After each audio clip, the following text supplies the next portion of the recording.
Hello दोस्तों, welcome to my self study. दोस्तों, आज है शनिवार और प्रत्येक शनिवार को हम जनरल नॉलेज से रिलेटेड एक वीडियो करते हैं।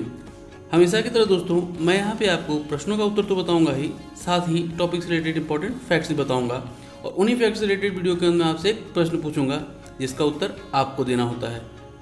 यहाँ पर ध्यान रखिएगा दोस्तों, मैं जितने ही प्रश्न आपसे पूछूंगा यह सभी प्रश्न किसी न किसी एग्जाम में आए हुए प्रश्न होते हैं, तो ये पूरी वीडियो बहुत इंपॉर्टेंट होने वाली है। चलिए दोस्तों, स्टार्ट करते हैं आज के अपने पहले प्रश्न से।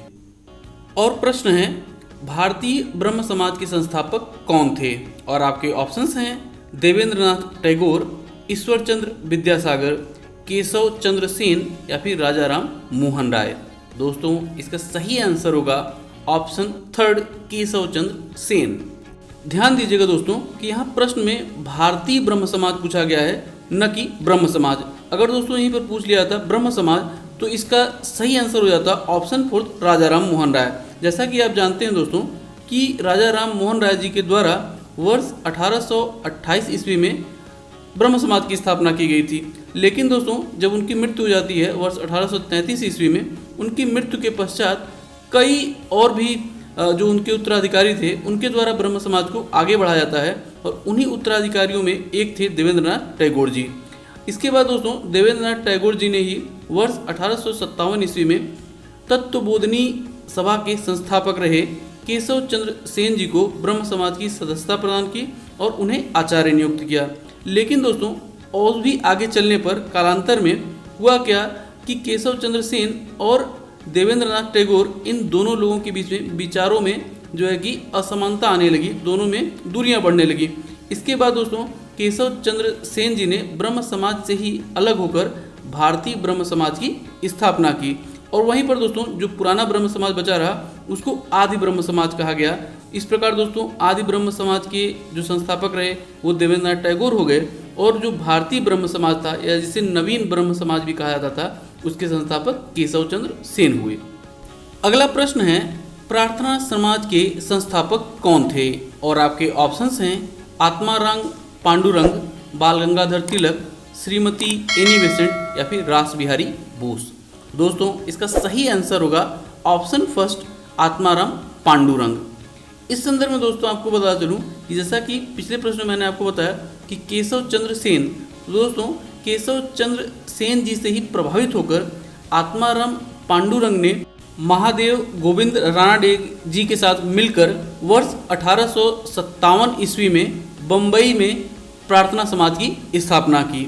वहीं पर दोस्तों महादेव गोविंद रानाडे जी ने बाल गंगाधर तिलक जी के साथ मिलकर शिक्षा के प्रचार प्रसार हेतु डेक्कन एजुकेशन सोसाइटी की स्थापना वर्ष 1884 ईस्वी में की। ध्यान रखिएगा दोस्तों कि यही जो डेक्कन एजुकेशन सोसाइटी थी वह आगे चलकर पूना का प्रसिद्ध शैक्षिक संस्थान फर्गुसन कॉलेज बना। अगला प्रश्न है, निम्नलिखित में से किस ग्रह के वायुमंडल में मीथेन गैस है? और आपके ऑप्शंस हैं सूर्य, चंद्रमा, मंगल या फिर बृहस्पति। तो दोस्तों, इसका सही आंसर होगा ऑप्शन फोर्थ, बृहस्पति। इस संदर्भ में दोस्तों आपको बता चलूँ कि जैसा कि हम जानते हैं कि हमारे सौरमंडल में कुल 8 ग्रह हैं। पहले 9 ग्रह थे, लेकिन दोस्तों वर्ष 2003 में प्लूटो को निकाल दिया गया है। तो इस प्रकार दोस्तों वर्तमान समय में हमारे सौरमंडल में कुल 8 ग्रह हैं और उन 8 ग्रहों में से दोस्तों बृहस्पति सबसे बड़ा ग्रह है। और इस बृहस्पति का जो वायुमंडल है दोस्तों, उसमें लगभग 90% तक जो है हाइड्रोजन और 10% के आसपास में जो है कि हीलियम है। लेकिन दोस्तों अब जो रिसेंट खोज हुए हैं उनमें यह पाया गया है कि जुपिटर यानी कि बृहस्पति का जो वायुमंडल है उसमें मीथेन और अमोनिया के भी अंश पाए गए हैं। अगला प्रश्न है, निम्नलिखित में से कौन जीवन के अस्तित्व के लिए सबसे उपयुक्त ग्रह हो सकता है? और आपके ऑप्शंस हैं मंगल, बुध, शुक्र या फिर बृहस्पति। दोस्तों, इसका सही आंसर होगा ऑप्शन फर्स्ट, मंगल। यहीं पर आपको बताता चलूँ दोस्तों कि मंगल ग्रह हमारी पृथ्वी और जुपिटर यानी बृहस्पति ग्रह के बीच में स्थित ग्रह है और इसे लाल ग्रह के नाम से भी जाना जाता है। ध्यान रखिएगा दोस्तों, मार्स और जुपिटर यानी कि मंगल और बृहस्पति ग्रहों के बीच में ही क्षुब्ध ग्रह पाए जाते हैं। अगला प्रश्न है उप प्रधानमंत्री पद का सृजन, और आपके ऑप्शंस हैं मूल संविधान के अंतर्गत हुआ था, संविधान के प्रावधानों से हटकर है, ऑप्शन थर्ड है 44वें संविधान संशोधन द्वारा, या फिर 85वें संविधान संशोधन द्वारा। तो दोस्तों इसका सही आंसर होगा ऑप्शन सेकंड, संविधान के प्रावधानों से हटकर।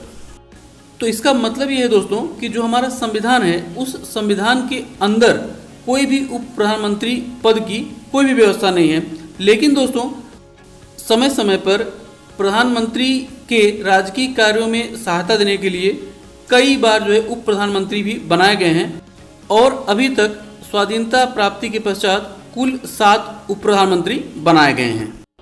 अगला प्रश्न है किस संविधान संशोधन के अनुसार दिल्ली राष्ट्रीय राजधानी क्षेत्र यानी कि नेशनल कैपिटल रीजन यानी कि NCR बना, और आपके ऑप्शंस हैं 61वें, 69वें, 71वें या फिर 79वें। तो दोस्तों इसका सही आंसर होगा ऑप्शन सेकंड, 69वें संविधान संशोधन के अनुसार। इस संदर्भ में दोस्तों आपको बता चलूं कि जैसा कि आप जानते हैं 26 नवंबर 1949 को हमारा संविधान बनकर तैयार हुआ, और इसके बाद 26 जनवरी 1950 को उसे लागू कर दिया गया। लेकिन दोस्तों हमारे संविधान में जो है कि संविधान संशोधन का भी एक प्रावधान है। तो दोस्तों यहाँ पर हम कुछ महत्वपूर्ण संविधान संशोधनों के विषय में भी डिस्कस कर लेते हैं। दोस्तों 36वां संविधान संशोधन के अनुसार वर्ष 1975 ईस्वी में सिक्किम को देश का 22वां राज्य बनाया गया था। और एक बहुत ही बड़ा और महत्वपूर्ण संविधान संशोधन है, वह है 42वां संविधान संशोधन, जिसे 1976 ईस्वी में जो है कि बनाया गया था। और इस संविधान संशोधन में बहुत से जो चेंजेस किए गए थे, और इसी कारण इसे मिनी कॉन्स्टिट्यूशन यानी कि लघु संविधान के नाम से भी जाना जाता है। वहीं पर दोस्तों 42वें संविधान संशोधन में कुछ परिवर्तन करते हुए 44वें संविधान संशोधन को जो है वर्ष 1978 ईस्वी में किया गया, और इस संविधान के अंतर्गत दोस्तों जो आंतरिक अशांति का शब्द था उसको अब सशस्त्र विद्रोह कर दिया गया। साथ ही दोस्तों 56वें संविधान संशोधन के अंतर्गत वर्ष 1987 ईस्वी में गोवा को 25वां राज्य बनाया गया। वहीं दोस्तों 61वें संविधान संशोधन के अंतर्गत वर्ष 1989 ईस्वी में जो मतदान की आयु है उसे 21 वर्ष से घटाकर 18 वर्ष कर दिया गया था। अगला प्रश्न है निम्नलिखित में से कौन सा विटामिन जल में विलेय होता है, और आपके ऑप्शंस हैं vitamin A, vitamin D, vitamin C या फिर विटामिन के। दोस्तों इसका सही आंसर होगा ऑप्शन थर्ड, विटामिन सी। यहाँ पर ध्यान दीजिएगा दोस्तों कि विटामिन बी और विटामिन सी यह दो जो हैं वह जल में विलेय हैं, बाकी विटामिन ए, डी, ई और के यह वसा में विलेय होते हैं। यहीं पर दोस्तों अगर हम विभिन्न विटामिन्स की कमी से होने वाले रोगों की बात करें तो विटामिन ए की कमी से रतौंधी रोग, जबकि विटामिन बी की कमी से बेरी रोग, वहीं विटामिन सी की कमी से स्कर्वी और विटामिन डी की कमी से रिकेट्स रोग होता है, जबकि दोस्तों प्रोटीन की कमी से क्वाशरकोर नामक रोग होता है। अगला प्रश्न है सूर्य के प्रकाश में कौन सा विटामिन पाया जाता है, और आपके ऑप्शंस हैं vitamin A, vitamin B, vitamin C या फिर विटामिन डी। तो दोस्तों इसका सही आंसर होगा ऑप्शन फोर्थ, विटामिन डी। यहीं पर दोस्तों अगर हम इन्हीं विटामिन की सोर्स की बात करें तो पालक, गाजर तथा आम में विटामिन ए पाया जाता है, जबकि काजू, अखरोट, बेल, पपीता आदि में विटामिन बी पाया जाता है। वहीं दोस्तों नींबू, अमरूद और आंवला में विटामिन सी पाया जाता है। अगला प्रश्न है मोबाइल में सिम कार्ड का क्या मतलब होता है, यानी कि दोस्तों यहाँ पर आपको सिम का फुल फॉर्म बताना है, और आपके ऑप्शंस हैं subscribe information marker, subscriber identity module, super information master या सुपर आइडेंटिटी मार्कर। तो दोस्तों इसका सही आंसर होगा option second, subscribers identity module. यहीं पर दोस्तों अगर हम और भी महत्वपूर्ण फुल फॉर्म्स की बात करें तो IC का मतलब होता है इंटीग्रेटेड सर्किट, वहीं SEZ का मतलब होता है स्पेशल इकोनॉमिक जोन, NSG का मतलब होता है दोस्तों नेशनल सिक्योरिटी गार्ड, SMS का मतलब होता है शॉर्ट मैसेजिंग सर्विसेज। वहीं CNG का फुल फॉर्म होता है कंप्रेस्ड नेचुरल गैस। ध्यान रखिएगा दोस्तों, एक है PSLV, इसका मतलब होता है पोलर सैटेलाइट लॉन्च व्हीकल। एक दोस्तों और भी वर्ड आता है GSLV, याद रखिएगा इसका मतलब होता है जियो सिंक्रोनस सैटेलाइट लॉन्च व्हीकल। जबकि सेबी का मतलब होता है security and exchange board of India. वहीं इरडा यानी IRDA का मतलब होता है इंश्योरेंस रेगुलेटरी डेवलपमेंट अथॉरिटी। अगला प्रश्न है, भारत का राष्ट्रीय सामुद्रिक पार्क कहाँ स्थित है? और आपके ऑप्शंस हैं कच्छ में, सुंदरवन में, चिल्का झील में या फिर निकोबार द्वीप समूह में। दोस्तों इसका सही आंसर होगा ऑप्शन फर्स्ट, कच्छ में। यहीं पर दोस्तों अगर विभिन्न एग्जाम्स में पूछे गए हम संस्थानों की बात करें तो भारतीय दलहन अनुसंधान संस्थान जो है वह कानपुर में स्थित है, जबकि राष्ट्रीय वनस्पति शोध संस्थान यह लखनऊ में स्थित है। वहीं भारतीय पशु चिकित्सा अनुसंधान केंद्र इज्जत नगर बरेली में स्थित है, जबकि भारतीय घास एवं चारा अनुसंधान केंद्र यह झांसी में स्थित है। जबकि सागरीय राष्ट्रीय उद्यान मन्नार की खाड़ी में स्थित है। वहीं राष्ट्रीय पर्यावरण इंजीनियरिंग शोध संस्थान नागपुर में स्थित है। ध्यान दीजिएगा दोस्तों, दृष्टि विकलांग हेतु राष्ट्रीय संस्थान जो है वह उत्तराखंड के देहरादून में स्थित है। तो दोस्तों अब बारी है आज के प्रश्न की। प्रश्न है, सिक्किम किस वर्ष भारत का एक राज्य बना? और आपके ऑप्शंस हैं 1972, 1975, 1976 या फिर 1978।